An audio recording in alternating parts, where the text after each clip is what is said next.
तो जय हिंद साथियों, नमस्कार। आशा करते हैं आप लोग अच्छे होंगे। साथियों, आज के सेशन में हम ज्ञान बिंदु जीएस एकेडमी के द्वारा जो डेली टेस्ट सीरीज चलाया जाता है उस डेली टेस्ट सीरीज के टेस्ट नंबर 1 को देखने वाले हैं। आप सभी को पता होगा ये डेली टेस्ट सीरीज पेड रहता है, जो कि हम फ्री में यहाँ पर डिस्कशन कराने वाले हैं और हम इसी प्रकार पर मंथ आपको डेली टेस्ट सीरीज के फ्री में डिस्कशन करवाते रहेंगे। बहुत सारे हमारे भाइयों का कहना था कि जैसे आप पहले करवाते थे वैसे ही डेली टेस्ट सीरीज को फ्री में प्रोवाइड करवाइए, क्योंकि बहुत सारे ऐसे हमारे भाई हैं जो 149 रुपये पर मंथ नहीं पेड कर पाते हैं। तो चलिए हमारे साथ आज हम टेस्ट नंबर 1 को लगाते हैं और 50 क्वेश्चन का डिस्कशन करते हैं।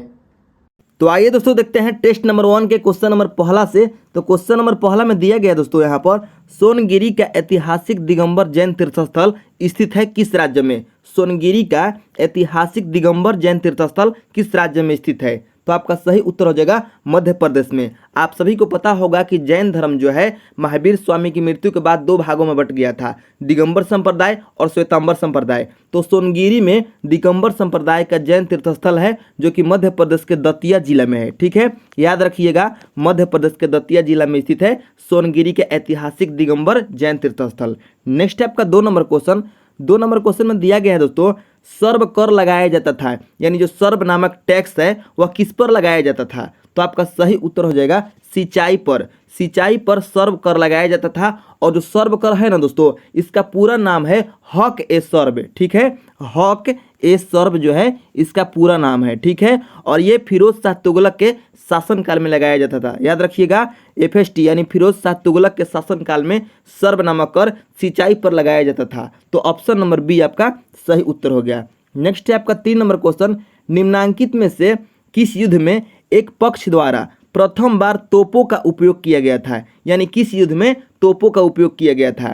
तो आपका सही उत्तर हो जाएगा पानीपत का प्रथम युद्ध में। ठीक है, पानीपत के प्रथम युद्ध में, जो कि बाबर और इब्राहिम लोदी के बीच हुआ था, और बाबर ने इस युद्ध में तोपों का प्रयोग किया था। ठीक है, आप सभी को बता दें कि जो पानीपत का प्रथम युद्ध है ये 1526 ईस्वी में हुआ है। ठीक है, किसके किसके बीच में? बाबर और इब्राहिम लोदी के बीच में।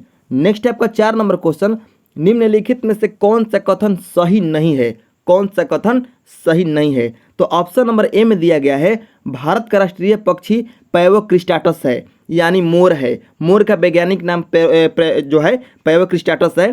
तो ये आपका ऑप्शन सही है। बी नंबर में दिया गया है, भारत का राष्ट्रीय फूल नेलुम्बो नुसिफेरा गैटन है। तो ये भी आपका सही है। भारत का राष्ट्रीय फूल कौन सा है? कमल, और कमल का वैज्ञानिक नाम है नेलुम्बो नुसिफेरा गैटन। ठीक है, ऑप्शन नंबर सी में दिया गया है, भारत का राष्ट्रीय वृक्ष फाइकस बेंगालेंसिस है। तो ये भी आपका सही है, क्योंकि भारत का राष्ट्रीय वृक्ष जो है बरगद है और बरगद का वैज्ञानिक नाम है फाइकस बेंगालेंसिस। ठीक है, ऑप्शन नंबर डी में दिया गया है, भारत का राष्ट्रीय पशु मैंजीफेरा इंडिका है, जो कि यह गलत है, क्योंकि भारत का राष्ट्रीय पशु बाघ है और बाघ का वैज्ञानिक नाम है पैंथरा टाइग्रिस। ठीक है, पैंथरा टाइग्रिस। तो याद रखिएगा। तो इसमें कौन सा कथन गलत है दोस्तों? तो ऑप्शन नंबर डी। ठीक है, क्योंकि क्वेश्चन कह रहा है कि कौन सा कथन सही नहीं है, तो ऑप्शन नंबर डी सही नहीं है। नेक्स्ट है आपका 5 नंबर क्वेश्चन। 5 नंबर क्वेश्चन में दिया गया है यहाँ पर कि भारत में महिला आबादी की कमी के लिए मुख्य उत्तरदायी निम्न में से कौन है? भारत में महिला आबादी की कमी के लिए मुख्य उत्तरदायी निम्न में से कौन है? तो आपका सही उत्तर हो जाएगा सामाजिक कारण। ठीक है, सामाजिक कारण, ऑप्शन नंबर सी आपका सही उत्तर हो जाएगा। 6 नंबर क्वेश्चन में दिया गया है, सूची 1 को सूची 2 से सम्मिलित कीजिए और सूचियों के नीचे दिए गए कोड का प्रयोग करके सही उत्तर चुनिए। और यहाँ पर सूची 1 में रेल मंडल का नाम दिया गया है और सूची 2 में उसका मुख्यालय का नाम दिया गया है और कह रहा है कि मिलान कीजिए। तो देखिए दोस्तों, जो उत्तर पूर्वी रेल है, इस उत्तर पूर्वी रेल का जो मुख्यालय है वह है गोरखपुर में, यानी एक आपका हो जाएगा 4, एक का क्या हो जाएगा? 4 हो जाएगा। और बी में है पूर्व मध्य रेल, तो पूर्व मध्य रेल का जो मुख्यालय है वो है हाजीपुर में, तो आपका बी का हो गया 3। सी में है दक्षिण पूर्व मध्य रेल, तो दक्षिण पूर्व मध्य रेल का जो मुख्यालय है वह है बिलासपुर में, तो आपका सी का हो गया 2। डी में है दक्षिण पूर्व रेल, तो इसका मुख्यालय है कोलकाता में, तो आपका डी का हो गया 1। तो इस प्रकार आपका ए का 4, बी का 3, सी का 2, डी का 1। तो 4 3 2 1 किस ऑप्शन में है? तो 4 3 2 1 है ऑप्शन नंबर डी में, अर्थात ऑप्शन नंबर डी ही आपका सही उत्तर हो जाएगा। नेक्स्ट है आपका 7 नंबर क्वेश्चन, निम्न में से कौन सा कथन सही है? 7 नंबर क्वेश्चन में दिया है कि कौन सा कथन सही है, यानी सही को चुनना है, बाकी 3 को गलत है। तो ए नंबर में दिया है भारत एक नाम मात्र का राजतंत्र है। ठीक है, तो ये जो आपका कथन है ये गलत है। ठीक है, ऑप्शन नंबर बी में दिया गया है भारतीय संविधान अध्यादेशात्मक है, तो ये भी आपका गलत है। ऑप्शन नंबर सी में दिया है भारत एक संसदात्मक प्रजातंत्र है, तो ये आपका ऑप्शन सही है। और ऑप्शन नंबर डी में है भारत एक कुलीन तंत्र है, तो ये आपका गलत है। ठीक है, तो हमें क्या चुनना है, कौन सा कथन सही है, तो ऑप्शन नंबर सी सही है। आप सभी लोग जानते हैं कि भारत एक संसदात्मक प्रजातंत्र वाला देश है, तो ऑप्शन नंबर सी आपका सही उत्तर हो गया। ठीक है, इन सारे क्वेश्चनों को आप याद करते रहिएगा। ठीक है, यही इनका डेली टेस्ट सीरीज का फायदा है कि अगर आप पूरे क्वेश्चनों को याद करते रहे तो आपको एग्जाम में बहुत बेहतर करके आएंगे आप। नेक्स्ट है आपका 8 नंबर क्वेश्चन, लोकसभा का सचिवालय, लोकसभा का सचिवालय निम्न में से किसके द्वारा नियंत्रित होता है। लोकसभा का जो सचिवालय है वह किसके द्वारा नियंत्रित होता है। ठीक है, तो यहाँ पर ऑप्शन में आपका दिया गया है, आप देख सकते हैं, लेकिन आपका सही उत्तर हो जाएगा लोकसभा के अध्यक्ष के द्वारा लोकसभा का सचिवालय जो है नियंत्रित होता है। किसके द्वारा, लोकसभा के अध्यक्ष के द्वारा। ठीक है, तो ऑप्शन नंबर बी आपका सही उत्तर हो गया। नेक्स्ट आपका 9 नंबर क्वेश्चन, आइए 9 नंबर क्वेश्चन को देखते हैं। 9 नंबर क्वेश्चन में दिया गया है दोस्तों यहाँ पर निम्नलिखित कथनों पर विचार कीजिए, और कथन नंबर 1 में दिया गया है केंद्र में मंत्रिपरिषद संसद के प्रति सामूहिक रूप से उत्तरदायी होगी, तो ये जो आपका कथन है ये गलत है। ठीक है, आप सभी को हम बता दें कि जो केंद्र में मंत्रिपरिषद है वह संसद के प्रति नहीं बल्कि ओनली वन लोकसभा के प्रति सामूहिक रूप से उत्तरदायी होगी, ये बात कहा गया है। ठीक है, मंत्रिपरिषद जो है वह संसद के प्रति नहीं बल्कि लोकसभा के प्रति उत्तरदायी होगी, ओनली लोकसभा। ठीक है, लेकिन यहाँ पर संसद दिया गया है, इसलिए ये आपका कथन जो है गलत हो गया। कथन नंबर 2 में दिया गया है संघीय मंत्री भारत के राष्ट्रपति के प्रसाद प्रयत्न पद धारण करेंगे, तो ये आपका कथन सही है। 3 नंबर में दिया गया है विधि निर्माण हेतु प्रस्ताव के बारे में प्रधानमंत्री राष्ट्रपति को सूचित करेगा, तो ये भी आपका कथन सही है। ठीक है, तो आप सभी को हम बता दें कि 2 नंबर और 3 नंबर कथन सही है, अर्थात ऑप्शन नंबर बी आपका सही उत्तर हो जाएगा। ठीक है, कह रहा है कि सही उत्तर का चयन करें, तो 2 और 3 यानी ऑप्शन नंबर बी आपका सही उत्तर हो गया। नेक्स्ट है आपका यहाँ पर 10 नंबर क्वेश्चन। 10 नंबर क्वेश्चन में दिया गया है कि निम्नांकित मराठा देवियों में से जिसने 1700 ईस्वी से आगे मुगल साम्राज्य के विरुद्ध संघर्ष का नेतृत्व किया वह कौन थी। 1700 ईस्वी से आगे मुगल साम्राज्य के विरुद्ध संघर्ष का नेतृत्व किया वह कौन थी, तो यहाँ पर आपका ऑप्शन में दिया है, तो सही उत्तर हो जाएगा यहाँ पर आपका ताराबाई। ठीक है, आप सभी लोग जानते हैं कि 1700 के बाद जो है उस समय औरंगजेब का शासन था और उस समय जो है ताराबाई नेतृत्व किए थे। ठीक है, मुगलों के विरुद्ध में।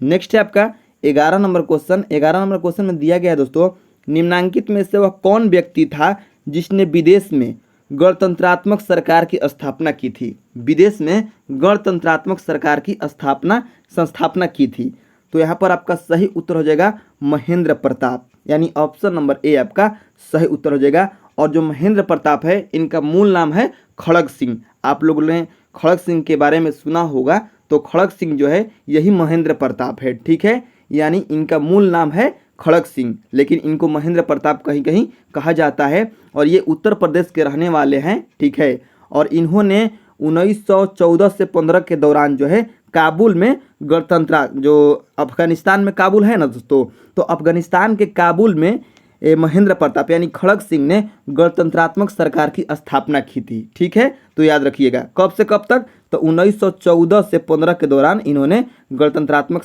सरकार की स्थापना की थी। कहाँ पर, अफगानिस्तान के काबुल में। नेक्स्ट है आपका 12 नंबर क्वेश्चन। 1857 के स्वाधीनता संघर्ष की वीरांगना महारानी लक्ष्मीबाई की जन्म स्थली कौन सी है। 1857 के स्वाधीनता संघर्ष की वीरांगना महारानी लक्ष्मीबाई की जन्म स्थली के बारे में क्वेश्चन पूछ रहा है, तो आपका सही उत्तर हो जाएगा वाराणसी। वाराणसी में 1828 ईस्वी में जो मणिकर्णिका का जन्म हुई थी, और मणिकर्णिका जो है आगे चलकर रानी लक्ष्मीबाई का रूप धारण की। ठीक है, और ये वाराणसी के गोल घर में हुआ था। नवंबर 1828 में वाराणसी के गोल घर में मणिकर्णिका का जन्म हुआ था। ठीक है, और इनके माता का नाम जो है भागीरथी बाई थी और पिता का नाम मोरोपंत था। किसके, महारानी लक्ष्मीबाई के। ठीक है, याद रखिएगा। 13 नंबर क्वेश्चन में दिया गया है दोस्तों वन महाद्वीपों का, यहाँ पर वन नहीं होगा उन होगा। ठीक है, उन महाद्वीपों का नाम बताइए जो एक दूसरे का दर्पण प्रतिबिंब बनाते हैं। ठीक है, आप देखिए, जब आप वर्ल्ड का जब नक्शा देखेंगे, वर्ल्ड मैप देखेंगे, तो आपको कुछ जो मतलब महाद्वीप है जो दर्पण के प्रतिबिंब जैसा यानी एक दूसरे के सामने आपको नजर आएंगे। ठीक है, तो उन महाद्वीप का जो नाम है हम आपको बताना चाहेंगे यहाँ पर। 13 नंबर क्वेश्चन का सही उत्तर हो जाएगा आपका अफ्रीका और दक्षिण अमेरिका। ठीक है, यानी ऑप्शन नंबर सी आपका सही उत्तर हो जाएगा। जब आप वर्ल्ड मैप देखिएगा तो आपको वहाँ पर अफ्रीका महाद्वीप और दक्षिण अमेरिका महाद्वीप एक दूसरे के दर्पण के जैसा आपको प्रतिबिंब बनाते हुए नजर आएंगे। ठीक है, उसको ध्यान से देखिएगा। तो ऑप्शन नंबर सी सही उत्तर हो गया। नेक्स्ट आपका 14 नंबर क्वेश्चन, विश्व के किस महाद्वीप में मरुस्थल नहीं है? विश्व के किस महाद्वीप में मरुस्थल नहीं है? तो यहाँ पर आपका सही उत्तर हो जाएगा यूरोप में। यूरोप में एक भी मरुस्थल नहीं है। नेक्स्ट आपका 15 नंबर क्वेश्चन, केप कैनवेरल जिस स्थल से अंतरिक्ष यान स्पेस शटल यानी अंतरिक्ष यान स्पेस शटल छोड़ जाते हैं यानी छोड़े जाते हैं किस तट पर अवस्थित है? केप कैनवेरल जिस स्थल से अंतरिक्ष यान छोड़े जाते हैं वह किस तट पर अवस्थित है? तो आपका सही उत्तर हो जाएगा फ्लोरिडा तट पर। ठीक है, यानी ऑप्शन नंबर ए आपका सही उत्तर हो जाएगा फ्लोरिडा तट पर। नेक्स्ट है आपका 16 नंबर क्वेश्चन, सूची 1 को सूची 2 से सुमिलित कीजिए और सूचियों के नीचे दिए गए कूट का प्रयोग करके सही उत्तर चुनिए। और यहाँ पर आप देख सकते हैं अनुच्छेद का नाम दिया गया है और यहाँ पर उसमें दिया गया है कि किस अनुच्छेद में क्या क्या है। तो चलिए हम मिलाते हैं। तो अनुच्छेद 14 दिया गया है। तो अनुच्छेद 14 में हम आपको बताना चाहेंगे कि समानता का अधिकार है। 14 से लेकर 18 तक समानता का अधिकार दिया गया है, समता का अधिकार। तो आपका अनुच्छेद 14 का ऑप्शन नंबर यहाँ पर 3 हो जाएगा, यानी अनुच्छेद 14 में समानता का अधिकार है। और अनुच्छेद 36 में दोस्तों जो है नीति निर्देशक तत्व है। ठीक है, नीति निर्देशक तत्व है। तो इसमें आपका हो जाएगा, आप सभी लोग जानते हैं कि मतलब भाग 4 में नीति निर्देशक तत्व है और ये 36 से 51 तक है अनुच्छेद में। तो अनुच्छेद 36 उसी में आता है। ठीक है, तो यहाँ पर अनुच्छेद 36 का हो जाएगा नीति निर्देशक तत्व। अब अनुच्छेद 74 है। तो अनुच्छेद 74 को हम मिलाएंगे मंत्रिपरिषद से, क्योंकि अनुच्छेद 74 में मंत्रिपरिषद के वर्णन दिया गया है। तो आपका यहाँ पर सी का हो जाएगा 2 और डी में है 368। अनुच्छेद 368 में आप सभी लोग जानते हैं कि संविधान संशोधन की प्रक्रिया दिया गया है। तो डी का आपका हो जाएगा 1। इस प्रकार आपका ए का हो गया 3, बी का 4, सी का 2, डी का 1। तो चलिए हम आंसर चूज करते हैं इसमें। तो यहाँ पर दिया गया है, थोड़ा सा इसको हम देख लेते हैं। ए का 3 कहाँ पर है?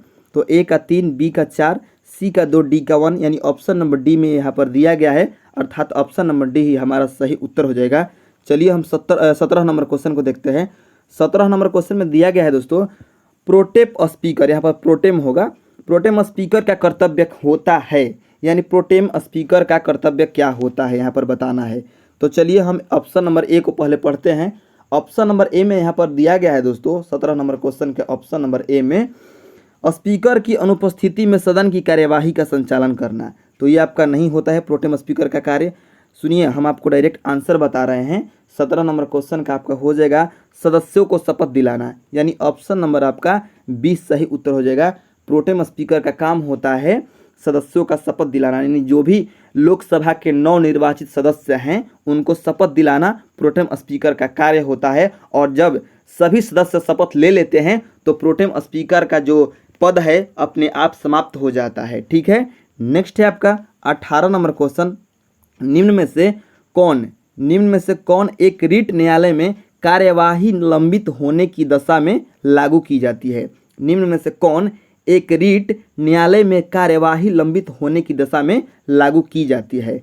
तो यहाँ पर आपका सही उत्तर हो जाएगा दोस्तों प्रतिषेध, यानी ऑप्शन नंबर सी यहाँ पर सही उत्तर हो जाएगा। ठीक है, नेक्स्ट है 19 नंबर क्वेश्चन। 19 नंबर क्वेश्चन में दिया गया है दोस्तों, निम्नलिखित कथनों में से कौन सा एक कथन बाल गंगाधर तिलक के संबंध में सही नहीं है, यानी गलत है? ठीक है, सही नहीं है यानी गलत है। तो आपका यहाँ पर चलिए हम पढ़ते हैं, उसके बाद चूज करेंगे। तो यहाँ पर डायरेक्ट आंसर हम बताना चाहेंगे, ठीक है, क्योंकि समय ज़्यादा लग जाएगा। तो ऑप्शन नंबर डी आपका यहाँ पर सही उत्तर होने वाला है, क्योंकि यहाँ पर दिया गया है कि उन्होंने सहमति की आयु विधेयक का समर्थन किया। ठीक है, तो यहाँ पर ये गलत होगा, क्योंकि जो बाल गंगाधर तिलक हैं उन्होंने सहमति की आयु जो अधिनियम था, सहमति आयु अधिनियम, उसका समर्थन नहीं किया था बल्कि उनका विरोध किया था।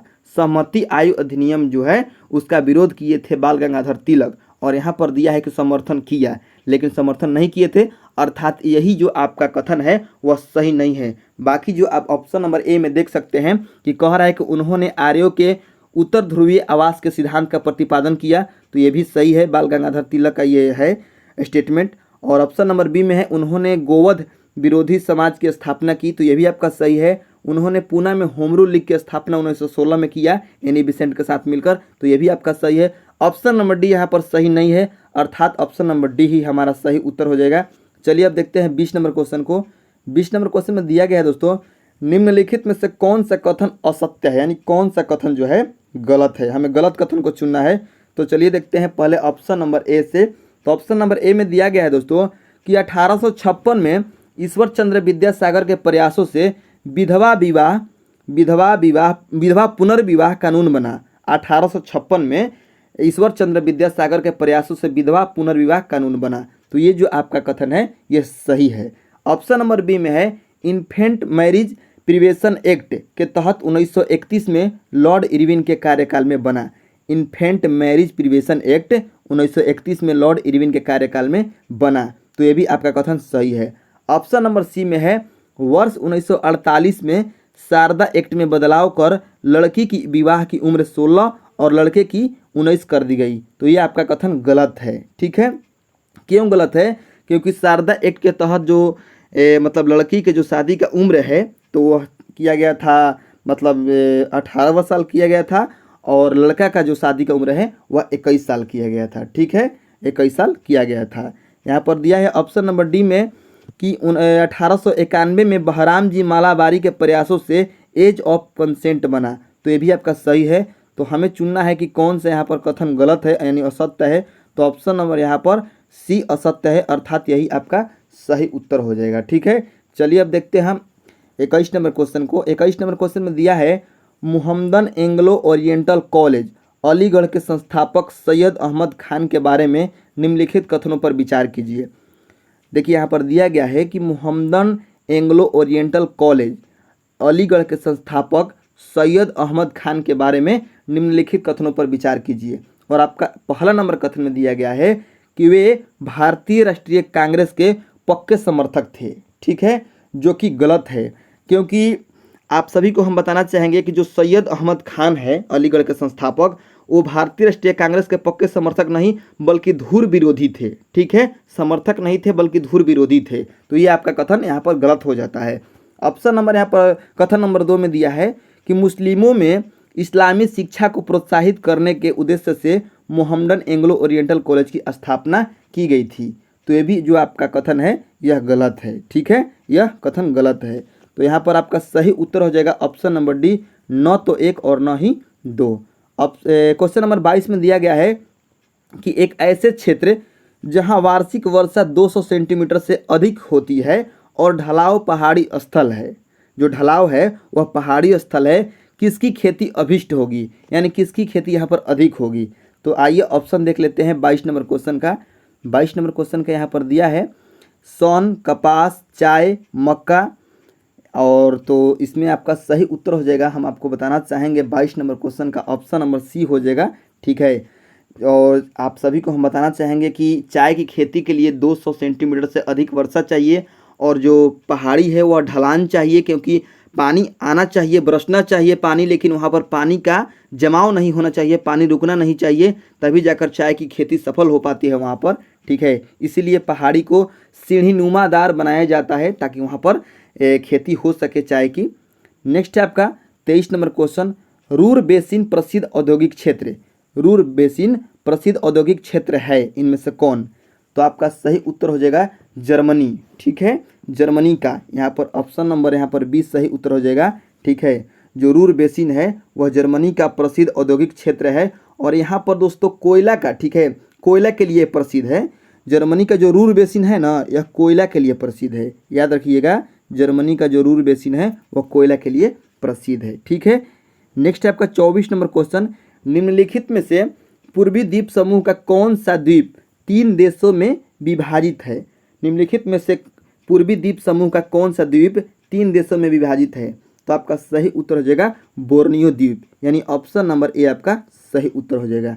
नेक्स्ट है आपका 25 नंबर क्वेश्चन, संसदीय व्यवस्था वाली सरकार वह होती है जिसमें, संसदीय व्यवस्था वाली सरकार वह होती है जिसमें, तो यहाँ पर आपका सही उत्तर हो जाएगा। आइए पहले ऑप्शन पढ़ लेते हैं। ऑप्शन नंबर ए में दिया है संसद के सभी राजनीतिक दलों का सरकार में प्रतिनिधित्व होता है, तो ये जो आपका कथन है वह गलत है। ऑप्शन नंबर बी में है सरकार संसद के प्रति उत्तरदायी होती है और उसके द्वारा हटाई जा सकती है, तो ये आपका कथन सही है, क्योंकि जो सरकार है वह संसद के प्रति उत्तरदायी होती है और संसद के द्वारा हटाई जा सकती है। ठीक है, संसद में बहुमत पारित करके सरकार को हटाया जा सकता है। ऑप्शन नंबर सी में यहाँ पर दिया गया है दोस्तों कि सरकार लोगों के द्वारा निर्वाचित होती है और उनके द्वारा हटाई जा सकती है, तो ये कथन आपका गलत है, क्योंकि सरकार देखिए लोगों के द्वारा निर्वाचित होती है, लेकिन लोग सरकार को डायरेक्ट रूप से हटा नहीं सकते हैं। प्रत्यक्ष रूप से सरकार को लोग नहीं हटा सकते हैं, बल्कि संसद उस पर जो है बहुमत पारित करके या जो भी है महाभियोग लगाकर उसको हटाएगा। ठीक है, अब ऑप्शन नंबर डी को हम पढ़ते हैं। ऑप्शन नंबर डी में दिया गया है सरकार संसद के द्वारा चुनी जाती है किंतु निर्धारित समयावधि के पूर्ण होने के पूर्व हटाई नहीं जा सकती, तो ये भी आपका कथन गलत है, क्योंकि सरकार जो है संसद के द्वारा चुनी जाती है, संसद के द्वारा नहीं चुनी जाती है। ठीक है, लेकिन ये भी कथन गलत है कि समयावधि के पूर्व नहीं हटाई जा सकती है, ये गलत है, क्योंकि कोई भी सरकार हो, किसी के भी सरकार हो, अगर वह सरकार गलत पाई जाती है तो समय पूरा होने से पहले भी उसको हटाई जा सकती है। तो यहाँ पर आपका सही उत्तर होगा, हम आपको बताना चाहेंगे ऑप्शन नंबर, आपको हम बता दें यहाँ पर ऑप्शन नंबर बी आपका सही उत्तर होगा, क्योंकि ऑप्शन नंबर बी में दिया गया है कि सरकार संसद के प्रति उत्तरदायी होती है और उसके द्वारा हटाई जा सकती है। ये आपका यहाँ पर करेक्ट आंसर होगा ऑप्शन नंबर बी, याद रखिएगा। 26 नंबर क्वेश्चन में दिया है राज्यसभा की लोकसभा के समान शक्तियाँ किस क्षेत्र में है, यानी राज्यसभा की जो लोकसभा के समान शक्तियाँ, यानी दोनों जो सभा है राज्यसभा और लोकसभा, इनकी समान शक्तियाँ यानी बराबर की शक्तियाँ जो है किस क्षेत्र में है, तो यहाँ पर आपका सही उत्तर हो जाएगा 26 नंबर क्वेश्चन का ऑप्शन नंबर बी, यानी यहाँ पर ऑप्शन नंबर बी में दिया गया कि संविधान में संशोधन करने के विषय में दोनों सभा यानी राज्यसभा और लोकसभा की शक्तियाँ समान होती है संविधान में संशोधन करने के वक्त। ठीक है, नेक्स्ट है आपका 27 नंबर क्वेश्चन, निम्नलिखित मूल अधिकारों के किस संवर्ग में अस्पृश्यता के रूप में किए गए विभेदन के विरुद्ध संरक्षण समाविष्ट है। हम एक बार और क्वेश्चन रिपीट कर रहे हैं 27 नंबर, निम्नलिखित मूल अधिकारों के किस संवर्ग में अस्पृश्यता के रूप में किए गए विभेदन के विरुद्ध संरक्षण समाविष्ट है, तो आपका सही उत्तर हो जाएगा 27 नंबर क्वेश्चन का ऑप्शन नंबर यहाँ पर हो जाएगा 27 नंबर क्वेश्चन का दोस्तों ऑप्शन नंबर डी, यानी समता का अधिकार। ठीक है, क्योंकि आप सभी लोगों को पता है कि जो अस्पृश्यता का जो वर्णन किया गया है भारतीय संविधान के अनुच्छेद 17 में किया गया है, और अनुच्छेद 17 पता है कहाँ पर आता है, समता का अधिकार के अंतर्गत आता है, क्योंकि आप सभी लोग जानते हैं कि समता का अधिकार अनुच्छेद 14 से लेकर अनुच्छेद 18 तक है।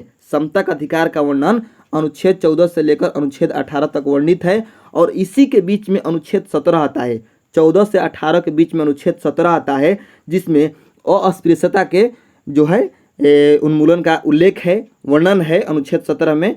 तो हम यहाँ पर ऑप्शन नंबर डी को सही करेंगे, क्योंकि यहाँ पर समता का अधिकार के अंतर्गत अस्पृश्यता का जो है वर्णन किया गया है। ठीक है, अनुच्छेद 17 में। बाकी जो आप देख सकते हैं यहाँ पर शोषण के विरुद्ध अधिकार, तो शोषण के विरुद्ध अधिकार अनुच्छेद 23 और 24 में है।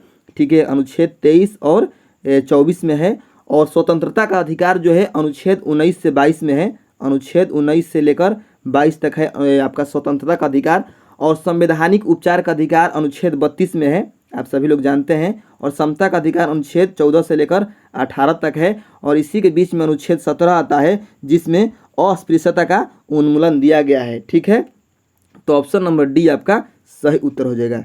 नेक्स्ट है आपका 28 नंबर क्वेश्चन, लंदन में ब्रिटिश ईस्ट इंडिया कंपनी के गठन के समय भारत का निम्नलिखित में से कौन सा बादशाह था, यानी जब लंदन में ब्रिटिश ईस्ट इंडिया कंपनी का गठन हुआ उस समय भारत का बादशाह कौन था। ठीक है, तो यहाँ पर आपका सही उत्तर होगा अकबर, क्योंकि आप सभी को पता होगा कि जो ईस्ट इंडिया कंपनी का गठन है वह लगभग 1600 ईस्वी में हुआ है, और 1556 से लेकर, ठीक है, 1556 से लेकर 1500 1556 से लेकर 1605 तक। ठीक है, यहाँ पर हम आपको बताना चाहेंगे कि अकबर का जो शासनकाल रहा है वह 1556 से लेकर 1605 ईस्वी तक रहा है। और 1600 ईस्वी में ईस्ट इंडिया कंपनी का यानी ब्रिटिश ईस्ट इंडिया कंपनी का गठन हुआ है। तो 1600 जो है इसी बीच में आता है, 1556 से लेकर 1605 के बीच में। तो आप कह सकते हैं कि 1600 ईस्वी में जब ईस्ट इंडिया कंपनी का गठन हुआ है तो उस समय अकबर का शासनकाल रहा था। ठीक है, तो ऑप्शन नंबर ए आपका सही उत्तर हो जाएगा। ठीक है, अकबर का शासनकाल था कब? जब लंदन में ब्रिटिश ईस्ट इंडिया कंपनी का गठन हुआ। ठीक है, अब हम आपको बता दें कि जहांगीर का शासनकाल क्या था। तो जहांगीर का शासनकाल था दोस्तों 1605 से 1627। 1605 से 1627 जो है ये जहांगीर का शासनकाल था। अब थोड़ा सा आप जान लीजिए कि शाहजहां का क्या था। तो शाहजहां का था 1628 से लेकर 1657 तक। ठीक है, 1657 तक था आपका शाहजहां का। और औरंगजेब का कब तक था? तो 1658 से लेकर 1707 तक, जो कि आखिरी मुगल बादशाह ये हुए। ठीक है, योग्य मुगल बादशाह हुए सबसे आखिरी में। तो औरंगजेब का शासनकाल रहा है 1658 से 1707। तो यहाँ पर आप लोग का सही उत्तर हो गया अकबर। ठीक है, याद रखिएगा कि ब्रिटिश ईस्ट इंडिया कंपनी के गठन के समय अकबर का शासनकाल था। हम आशा करते हैं कि जितना हम आपको समझाने की कोशिश कर रहे हैं आप लोग समझ सकते होंगे। ठीक है, नेक्स्ट है आपका 29 नंबर क्वेश्चन। वे राष्ट्रीय नेता कौन थे जो 1925 में सेंट्रल लेजिस्लेटिव असेंबली के अध्यक्ष के रूप में निर्वाचित हुए थे? वे राष्ट्रीय नेता कौन थे जो 1925 में सेंट्रल लेजिस्लेटिव असेंबली के अध्यक्ष के रूप में निर्वाचित हुए थे? तो वहाँ पर आपका सही उत्तर हो जाएगा दोस्तों विट्ठल भाई पटेल, यानी ऑप्शन नंबर डी आपका सही उत्तर हो जाएगा। नेक्स्ट है आपका 30 नंबर क्वेश्चन। 1937 के चुनाव के पश्चात यानी चुनाव के बाद यूपी में गठित मंत्रिमंडल में किसको वित्त विभाग सौंपा गया था? 1937 में जब चुनाव हुआ तो उस समय यूपी में एक मंत्रिमंडल का गठन हुआ। तो उस मंत्रिमंडल में वित्त विभाग किसको सौंपा गया था? तो यहाँ पर आपका सही उत्तर हो जाएगा रफ़ी अहमद किदवई को, यानी ऑप्शन नंबर बी आपका सही उत्तर हो जाएगा, याद रखिएगा। 31 नंबर क्वेश्चन में है दोस्तों कि निम्नलिखित कथनों पर विचार कीजिए। और आपका पहला कथन में दिया गया है, पहला कथन में कि प्राकृतिक गैस गोंडवाना संस्तरों में पाई जाती है। प्राकृतिक गैस गोंडवाना संस्तरों में पाई जाती है। तो ये आपका कथन गलत है, क्योंकि जो प्राकृतिक गैस है ये गोंडवाना संस्तरों में नहीं पाई जाती है। गोंडवाना संस्तरों में यानी गोंडवाना प्रकार की जो चट्टान है, गोंडवाना क्रम के जो चट्टान, उसमें कोयला का बहुलता पाया जाता है, कोयला पाया जाता है, न कि प्राकृतिक गैस पाया जाता है। ठीक है, तो ये आपका कथन गलत हो गया। तो चलिए अब हम देखते हैं कथन नंबर 2 को। तो कथन नंबर 2 में दिया गया है दोस्तों अभ्रक प्रचुर मात्रा में कोडरमा में पाया जाता है। तो ये आपका कथन सही है, क्योंकि जो अभ्रक है ये कोडरमा में, जो कि झारखंड में है कोडरमा, और कोडरमा में अभ्रक प्रचुर मात्रा में पाया जाता है। तो ऑप्शन नंबर आपका कथन नंबर 2 सही हो गया। कथन नंबर 3 में है कि धारवाड़ खनिज तेल के लिए प्रसिद्ध है। तो ये भी आपका कथन गलत है। क्यों गलत है? क्योंकि जो धारवाड़ क्रम की चट्टान है दोस्तों, यह खनिज तेल के लिए नहीं बल्कि धात्विक के लिए, ठीक है, धात्विक खनिज के लिए, तेल के लिए नहीं, धात्विक के लिए, धातु में जैसे सोना, चांदी, लोहा, तांबा इत्यादि के लिए धारवाड़ क्रम की चट्टान प्रसिद्ध है। और यहाँ पर दिया जा रहा है कि धारवाड़ खनिज तेल के लिए प्रसिद्ध है। तो खनिज तेल के लिए नहीं बल्कि सोना, चांदी, लोहा, तांबा यानी धातु के लिए प्रसिद्ध है धारवाड़ क्रम की चट्टान। तो यहाँ पर आपका सही उत्तर हो जाएगा केवल 2, ऑप्शन नंबर केवल 2 आपका सही उत्तर हो जाएगा, क्योंकि यहाँ पर कथन नंबर केवल 2 सही है, बाकी सब गलत है। नेक्स्ट आपका 32 नंबर क्वेश्चन। निम्नलिखित कथनों पर विचार कीजिए। और आपका पहला कथन में दिया गया है 32 नंबर के क्वेश्चन के पहला कथन में कि बालाघाट हीरे की खानों के लिए जाना जाता है। तो ये आपका कथन गलत है, क्योंकि जो बालाघाट है दोस्तों ये हीरे के खानों के लिए नहीं बल्कि मैग्नीज के खानों के लिए जाना जाता है। ठीक है, मैग्नीज के खानों के लिए जाना जाता है बालाघाट। और यहाँ पर कथन नंबर 2 में दिया गया है कि मझगवां मैग्नीज भंडारों के लिए जाना जाता है। तो ये आपको हम बता दें कि जो मझगवां है ये मैग्नीज के लिए नहीं बल्कि हीरे की खानों के लिए जाना जाता है मझगवां। यानी इसका जो आंसर है ये यहाँ पर हीरा हो जाएगा, पहला का दूसरा हो जाएगा, दूसरा का पहला हो जाएगा। ठीक है, इसको देख लीजिएगा आप। तो यहाँ पर आपका सही उत्तर हो जाएगा ऑप्शन नंबर डी, न तो 1 और न ही 2। ठीक है, नेक्स्ट है आपका 33 नंबर क्वेश्चन। निम्नलिखित राज्यों में से किस एक में नामचिक नामफुक कोयला क्षेत्र अवस्थित है? निम्नलिखित राज्यों में से किस एक में नामचिक नामफुक कोयला क्षेत्र अवस्थित है? तो आपका सही उत्तर हो जाएगा अरुणाचल प्रदेश राज्य में नामचिक नामफुक कोयला क्षेत्र अवस्थित है। नेक्स्ट आपका 34 नंबर क्वेश्चन, राज्य विधानसभा में कोई भी धन विधेयक पुनः स्थापित नहीं किया जा सकता है बगैर किसके? राज्य विधानसभा में कोई भी धन विधेयक पुनः स्थापित नहीं किया जा सकता है किसके बगैर? तो यहाँ पर आपका सही उत्तर हो जाएगा ऑप्शन नंबर बी में, यानी राज्य के राज्यपाल के संस्तुति के बगैर पुनः स्थापित नहीं किया जा सकता है। नेक्स्ट आपका 35 नंबर क्वेश्चन, संविधान के अंतर्गत उच्चतम न्यायालय से विधि के प्रश्न पर राय लेने का अधिकार किसको है? संविधान के अंतर्गत उच्चतम न्यायालय यानी सुप्रीम कोर्ट से विधि के प्रश्न यानी कानून के प्रश्न पर राय लेने का अधिकार किसको है? तो आपका सही उत्तर हो जाएगा राष्ट्रपति को। राष्ट्रपति को अनुच्छेद 143 के तहत, याद रखिएगा, अनुच्छेद 143 के तहत सुप्रीम कोर्ट से जो है मतलब राय लेने का अधिकार है। नेक्स्ट है आपका 36 नंबर क्वेश्चन, किस सदन के सदस्यों द्वारा बहुमत से अविश्वास प्रस्ताव पास होने पर मंत्रिपरिषद को त्यागपत्र देना पड़ेगा? किस सदन के सदस्यों द्वारा बहुमत से अविश्वास प्रस्ताव पास होने पर मंत्रिपरिषद को त्यागपत्र देना पड़ेगा? तो आपका 36 नंबर क्वेश्चन का सही उत्तर हो जाएगा लोकसभा। ठीक है, लोकसभा के, यानी ऑप्शन नंबर ए आपका सही उत्तर हो जाएगा। लोकसभा के सदस्यों द्वारा बहुमत से अविश्वास प्रस्ताव पास होने पर मंत्रिपरिषद को त्यागपत्र देना पड़ेगा। नेक्स्ट आपका 37 नंबर क्वेश्चन, महात्मा गांधी से संबंधित अहिंसा एवं सविनय अवज्ञा के सिद्धांत किनकी कृतियों से प्रभावित थे? महात्मा गांधी से संबंधित अहिंसा एवं सविनय अवज्ञा के सिद्धांत किनकी कृतियों से प्रभावित थे? तो 37 नंबर क्वेश्चन का आपका सही उत्तर हो जाएगा रस्किन, टॉल्स्टॉय और थोरू, यानी ऑप्शन नंबर बी आपका सही उत्तर हो जाएगा। नेक्स्ट है आपका 38 नंबर क्वेश्चन, एनी बेसेंट से संबंधित निम्नलिखित कथनों में से कौन सा सही है? एनी बेसेंट से संबंधित कथनों में से कौन सा कथन सही है? तो कथन नंबर 1 में यहाँ पर दिया गया है दोस्तों कि उन्होंने बनारस में सेंट्रल हिंदू कॉलेज की स्थापना की।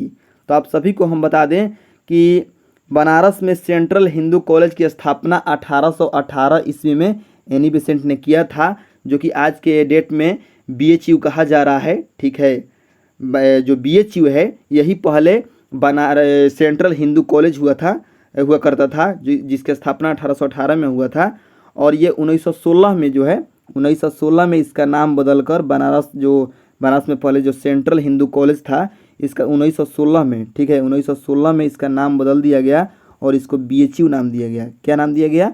BHU नाम दिया गया। ठीक है, तो याद रखिएगा। तो ये आपका जो कथन है, कथन नंबर 1 यहाँ पर ये सही है। कथन नंबर 2 में दिया गया है कि उन्होंने होम रूल लीग को संगठित किया, तो ये भी आपका सही है कि जो एनी बेसेंट है उन्होंने होम रूल लीग को संगठित किया है, तो ये भी आपका कथन सही है। कथन नंबर 3 में दिया है कि उन्होंने भारत में थियोसॉफिकल आंदोलन को प्रारंभ किया, तो ये भी आपका सही है। तो कथन नंबर 3 भी आपका सही है यहाँ पर। तो सही उत्तर हो जाएगा आपका ऑप्शन नंबर ए, यानी 1, 2 और 3 तीनों सही है। ठीक है, नेक्स्ट है आपका 39 नंबर क्वेश्चन, दक्षिण भारत के 4 भाषाई क्षेत्रों में से कौन सी असहयोग आंदोलन, यानी जो कि 1921-22 में हुआ था, से अप्रभावित रहा है?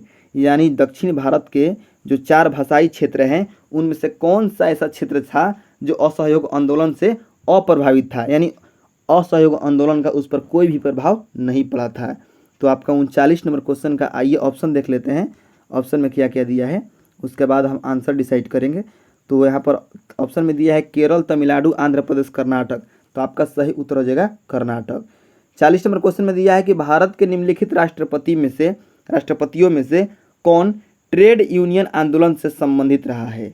कौन सा राष्ट्रपति ट्रेड यूनियन आंदोलन से संबंधित रहा है? तो आपका सही उत्तर हो जाएगा VV गिरी। ठीक है, VV गिरी, यानी ऑप्शन नंबर ए आपका सही उत्तर हो जाएगा। और आप सभी को हम बताना चाहेंगे कि जो VV गिरी हैं यह देश के चौथे राष्ट्रपति थे। नेक्स्ट आपका 41 नंबर क्वेश्चन, चिपको आंदोलन मूल रूप से किसके विरुद्ध है? तो आप सभी लोग जानते हैं कि वनों की कटाई से संबंधित है आपका चिपको आंदोलन, जो कि सुंदरलाल बहुगुणा के नेतृत्व में चलाया गया था। चिपको आंदोलन जिसमें लोग अपने को पेड़ों से चिपका लेते थे कि पेड़ ना काटा जाए। ठीक है, तो अगर पूछता है कि चिपको आंदोलन से संबंधित व्यक्ति कौन सा है, तो वह है आपके सुंदरलाल बहुगुणा, ये भी याद रखिएगा। नेक्स्ट आपके 42 नंबर क्वेश्चन, दृष्टि विकलांग हेतु राष्ट्रीय संस्थान निम्नलिखित में से कहाँ अवस्थित है? दृष्टि विकलांग हेतु राष्ट्रीय संस्थान निम्नलिखित में से कहाँ पर अवस्थित है? तो ये है आपको देहरादून में, यानी ऑप्शन नंबर आपका 20 सही उत्तर हो जाएगा। नेक्स्ट है आपका 43 नंबर क्वेश्चन, काजीरंगा किस लिए कहा जाता है? काजीरंगा किस लिए कहा जाता है? तो यहाँ पर किस लिए कहा नहीं जाता है, किस लिए जाना जाता है यहाँ पर होना चाहिए, ठीक है। तो जो काजीरंगा यहाँ पर फॉल्ट है, कहाँ नहीं होना चाहिए, यहाँ पर जाना होना चाहिए कि काजीरंगा राष्ट्रीय उद्यान किस लिए जाना जाता है। तो यह गेंडों के लिए जाना जाता है, एक सिंह के गेंडों के लिए, और काजीरंगा राष्ट्रीय उद्यान असम में स्थित है। नेक्स्ट आपका 44 नंबर क्वेश्चन, सिम का पूरा रूप क्या है, पूरा स्वरूप क्या है? तो सिम का जो पूरा स्वरूप है दोस्तों, आप सभी को हम बताना चाहेंगे, वह है सब्सक्राइबर्स आइडेंटिटी मॉड्यूल, यानी ऑप्शन नंबर ए आपका सही उत्तर हो जाएगा। नेक्स्ट है 45 नंबर क्वेश्चन, होमी भाभा पुरस्कार किस क्षेत्र में विशेष योगदान के लिए दिया जाता है? होमी भाभा पुरस्कार किस क्षेत्र में विशेष योगदान के लिए दिया जाता है? तो आपका सही उत्तर हो जाएगा 45 नंबर क्वेश्चन का ऑप्शन नंबर बी, नाभिकीय ऊर्जा के क्षेत्र में दिया जाता है। नेक्स्ट आपका 46 नंबर क्वेश्चन, कारागम धार्मिक लोक नृत्य संबंधित है किस राज्य से? जो कारागम नृत्य है वह किस राज्य से संबंधित है? तो आपका सही उत्तर हो जाएगा 46 नंबर क्वेश्चन का ऑप्शन नंबर बी, तमिलनाडु से संबंधित है कारागम। 47 नंबर क्वेश्चन में दिया गया है कि योग दर्शन के प्रतिपादक कौन है? तो योग दर्शन के प्रतिपादक है पतंजलि, यानी ऑप्शन नंबर ए आपका सही उत्तर हो जाएगा। नेक्स्ट है 48 number question, the Himalayan mountaineering institute निम्न संस्थानों में से या निम्न स्थानों में से जहाँ स्थित है वह कौन सा है? तो आपका सही उत्तर हो जाएगा दार्जिलिंग में द हिमालयन माउंटेनियरिंग इंस्टीट्यूट स्थित है, ठीक है। नेक्स्ट है आपका 49 नंबर क्वेश्चन, जिस ग्रंथ में पुरुष मेघ का उल्लेख हुआ है वह कौन सा ग्रंथ है? तो आपका सही उत्तर हो जाएगा शतपथ ब्राह्मण में पुरुष मेघ का उल्लेख हुआ है। नेक्स्ट आपका 50 नंबर क्वेश्चन, वह स्तूप स्थल जिसका संबंध भगवान बुद्ध के जीवन की किसी घटना से नहीं रहा है वह कौन सा है? तो आप सभी लोग जानते हैं कि सारनाथ में जो स्तूप है वहाँ पर भगवान बुद्ध ने अपना पहला धर्मचक्र प्रवर्तन दिया था, और बोध गया में उन्होंने जो है ज्ञान की प्राप्ति किया था, और कुशीनगर में उन्होंने महापरिनिर्वाण किया था, यानी अपने शरीर को त्याग किया था। तो उनसे संबंधित जो स्तूप है वह सांची स्तूप है, जो कि उनसे संबंधित नहीं है। और सांची स्तूप का निर्माण महान सम्राट अशोक ने करवाया था, ठीक है। तो महान मौर्य सम्राट अशोक ने सांची स्तूप का निर्माण करवाया था। और ये जो सांची का स्तूप है यह मध्य प्रदेश में है, और ये भगवान बुद्ध के किसी भी जीवन की घटना से संबंधित नहीं है। तो ऑप्शन नंबर बी आपका सही उत्तर हो जाएगा। तो यहाँ पर 50 क्वेश्चन आपका समाप्त होता है। तो यहाँ पर डेली टेस्ट सीरीज आपको कैसा लगा जरूर बताइएगा। मिलते हैं नेक्स्ट वीडियो में, तब तक के लिए धन्यवाद।